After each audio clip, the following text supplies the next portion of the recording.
Rahman Rahim dear students, welcome to my channel Ruh Rahman official. Dear students, आज हम जिस चीज़ के बारे में बात करेंगे, जो हमारा टॉपिक होगा वो डिफरेंसेस होंगे। यानी कि unitary form of the government, federation या federal form of the government, confederation या confederal form of the government. तो इन तीनों के जो डिफरेंसेस है, जो भी डिफरेंस है, हम उनको एक एक करके डिस्कस करेंगे। मगर इस पे मैंने ये जो unitary form of the government है, federal form of the government है और confederal form of the government है, इस पे मैंने वीडियोस बनाई है। पर आज मुझे ऐसा लगा कि कभी कभी सवाल ऐसा आता है कि हम जो है वो जो एग्जामिनर है वो पूछता है कि unitary form of the government, federal form of the government के दरमियान डिफरेंसेस बयान करें, या federal form of the government और कॉन्फेडरेशन के दरमियान differences बयान करें। I mean differences between federation and confederation, differences between unity and federation, differences between unity and confederation। तो हम इस चीज़ पे बात करेंगे। मगर इससे पहले एक हम इस चीज़ पे बात करें, मैं आपको ये बताता चलूँ कि सबसे पहले हम इसकी डेफिनेशन करेंगे। Federal form of the government या फेडरेशन क्या होता है। Federal form of the government जो है वो एक ऐसा गवर्नमेंट जहाँ पे सूबों के जो मतलब कुछ इख्तियारात सेंटर को दिए होते हैं, सेंटर वीक होता है, और जो दीगर इख्तियारात है वो सूबों को दिए जाते हैं। यानी कि सेंटर उठकर सूबों में इख्तियारात तकसीम कर देते हैं। इसको हम कहते हैं federal form of the government. Unitary form of the government पे जितने भी पावर्स है वो सूबों के पास नहीं होते, सेंट्रलाइज्ड होते हैं। तमाम के तमाम पावर्स वो किसके पास होते हैं? वो सेंटर के पास होते हैं। इसको हम कहते हैं unitary form of the government. और तीसरे नंबर पे हमारे पास है कॉन्फेडरेशन। कॉन्फेडरेशन कुछ सॉवरेन स्टेट्स, दो या दो से ज़्यादा सॉवरेन स्टेट्स जब मिलकर एक सेंटर को बनाते हैं और फिर कुछ मकासद के लिए उस सेंटर को कुछ इख्तियारात दे देते हैं। अब मैं इसको इंग्लिश में ट्रांसफ़र करूं। कॉन्फेडरेशन इज़ दी कॉन्फेडरेशन जो है it is the formation of two states. यानी ये टू स्टेट्स का एक ऐसा यूनिटी है, वो एक इस तरीके से यूनाइटेड हो रहे हैं फॉर सम बेसिक पर्पसेस।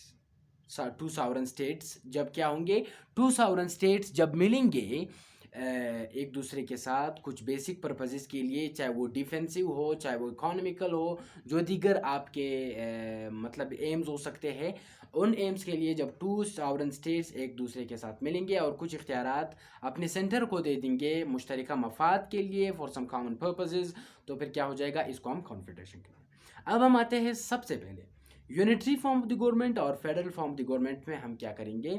हम इन दोनों में जो है जो डिफरेंसेस है हम उन पे बात करेंगे। तो चलो शुरू करते हैं। सबसे पहले इन दोनों के दरमियान unitary form of the government में पावर्स सेंट्रलाइज्ड होते हैं, यानी पावर्स जो है वो सेंटर के पास होते हैं, जबकि federal form of the government में पावर्स सेंटर के पास नहीं होते। तो ये हमारा पहला फ़र्क है कि unitary form of the government में powers are centralised, whereas in the federal form of the government powers जो है वो सेंट्रलाइज्ड नहीं। दूसरा, अगर हम बात करें unitary form of the government में, जो हमारा कॉन्स्टिट्यूशन होता है वो रिजिड नहीं होता, फ्लेक्सिबल होता है। जबकि अगर हम federal form of the government की बात करें तो हमारा जो कॉन्स्टिट्यूशन है वो रिजिड होता है, ताकि उसमें कोई चेंज न कर सके। और तीसरा जो हमारे पास है फेडरल और unitary form of the government के दरमियान, federal form of the government में जो हमारी लेजिस्लेशन है that must be bicameral. Bicameral से क्या मुराद? बाईकैमरल से मुराद जहाँ पे नेशनल असेंबली भी हो और सेनेट भी हो, जबकि हमारी unitary form of the government में बाईकैमरल भी हो सकता है और यूनिकैमरल भी हो सकता है। पाँचवें नंबर पे हमारे पास है, हम कुछ इंपॉर्टेंट उसको डिस्कस कर रहे हैं। पाँचवें नंबर पे हमारे पास है कि जो federal form of the government है उसका जो स्ट्रक्चर है, वो जो इख्तियारात का तयन है जो कॉन्स्टिट्यूशन में होता है, और इसका जो अपना स्ट्रक्चर है वो बड़ा कॉम्प्लेक्स है। तो unitary form of the government का जो स्ट्रक्चर है वो इतना कॉम्प्लेक्स नहीं है जितना कि federal form of the government में है। वो बहुत इजी है, एक सेंटर है और सूबे वगैरह नहीं होते। तो वो क्या होता है, वो बहुत ही सिंपल स्ट्रक्चर है और इजी स्ट्रक्चर है, जिसकी बिना पर एक आम शहरी भी उसको समझ सकता है। मगर federal form of the government का जो है वो बड़ा कॉम्प्लेक्स उनका जो गवर्नमेंट सिस्टम है। अब हमने तकरीबन इनमें से 5 को वो किया। अब इसके अलावा और भी है, आप इसको कह सकते हो फेडरेशन में आने के बाद एक स्टेट की जो वो होती है, जो सॉवरेनिटी होती है वो लॉस्ट होती है, और फेडरेशन में आने के बाद एक यूनियन परमानेंट बन जाता है, तो दीगर और वगैरह भी। अब हम आते हैं फेडरेशन और कॉन्फेडरेशन के दरमियान हम बात करेंगे कि फेडरेशन जो है वो इन दोनों के दरमियान क्या डिफरेंस है। There is a very little difference. इसमें भी एक सेंटर होता है, वहाँ पे भी एक सेंटर होता है, मगर सबसे पहला डिफरेंस ये होता है कि जो फेडरेशन का जो सेंटर है वो थोड़ा सा स्ट्रांग होता है, जबकि कॉन्फेडरेशन का जो सेंटर है वो इतना स्ट्रांग नहीं होता जितना कि फेडरेशन का सेंटर होता है, यानी थोड़ा वीक होता है। कॉन्फेडरेशन में जब कोई भी स्टेट आता है उसकी सॉवरेनिटी बरकरार रहती है। फेडरेशन में जब कोई भी स्टेट एंटर होता है उसकी फॉर्मर जो सॉवरेनिटी है दैट इज लॉस्ट। तो ये हमारे पास दूसरा है कि इसकी सॉवरेनिटी फेडरेशन में लॉस्ट होती है, जबकि कॉन्फेडरेशन में इसकी जो सॉवरेनिटी है, जो इक़्तिदार आला है, जो सुप्रीम पावर है, वो लॉस्ट नहीं होती।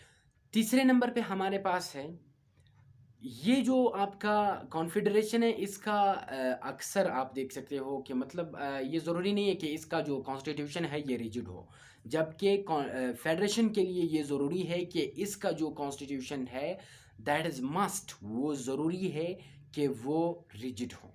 ठीक है, और ये यूनियन क्यों पाया जाता है और ये दूसरा यूनियन हम क्यों बनाते हैं।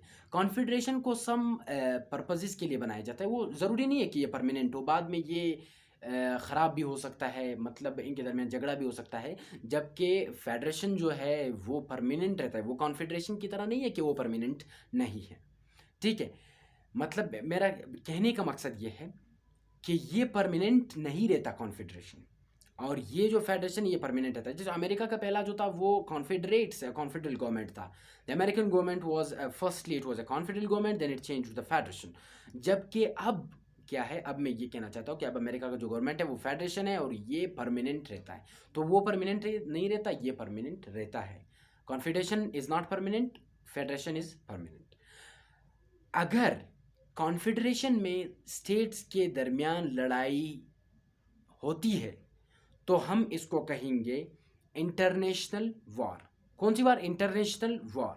और अगर फेडरेशन के दरमियान लड़ाई होती है तो हम इसको इंटरनेशनल वॉर नहीं करेंगे, बल्कि हम इसको नेशनल वॉर कहेंगे, क्योंकि ये सूबों के दरमियान लड़ी जाती है। 7वें नंबर पे हमारे पास है फेडरेशन में जो भी स्टेट है, जो भी प्रोविंसेस है, और इसका जो एक सेंट्रल गवर्नमेंट है, ये जो सेंट्रल गवर्नमेंट है इंटरनेशनल ऑर्गेनाइजेशन में इस सेंट्रल गवर्नमेंट के नाम से ही पहचाना जाता है, फेडरेशन। कॉन्फेडरेशन में जो स्टेट्स है, अब अगर बेल्जियम का कॉन्फेडरेशन है, इसके अंदर दो अलग अलग स्टेट्स हैं, तो ये जो दोनों स्टेट्स हैं इनकी अपनी अपनी एंटिटी है। समझने की कोशिश करें, कॉन्फेडरेशन में जो स्टेट्स है उनकी अपनी अपनी इंटरनेशनल एंटिटी रहती है, ठीक है, जबकि फेडरेशन में जब आप आ जाओगे, बलूचिस्तान का अपना इंटरनेशनल एंटिटी नहीं है, ठीक है, सिर्फ पाकिस्तान की इंटरनेशनल एंटिटी है। और जब 8वें नंबर पे जब फेडरेशन कोई भी फैसला करेगा, वो क्या करेगा, वो जो एग्रीमेंट है, फैसला में कॉन्ट्रैक्ट, एग्रीमेंट, ट्रीटी की बात कर रहा हूँ, अगर फेडरेशन कोई भी ट्रीटी करता है तो वो ट्रीटी, ये ज़रूरी नहीं कि उस पर प्रोविंसेस के दस्तखत वगैरह मौजूद हो। प्रोविंसेस कर सकते हो, नहीं, बाहर जो दूसरे स्टेट के साथ ट्रीटी करेगा वो सिर्फ सेंटर करेगा फेडरेशन में, जबकि कॉन्फेडरेशन में ज़रूरी नहीं कि सेंटर दीगर स्टेट्स के साथ माहिदा करे, जो आपका जो इंडिविजुअली जो स्टेट है वो भी माहिदा कर सकता है। और एक ज़रूरी बात मैं एक बार फिर इसको दोहराना चाहता हूँ, एक ज़रूरी जो डिफरेंस है, कॉन्फेडरेशन में जो स्टेट्स होते हैं उनकी अपनी सॉवरेनिटी जो है वो बरकरार रहती है, जबकि फेडरेशन में जब आते हैं तो उसकी सॉवरेनिटी लॉस्ट होती है।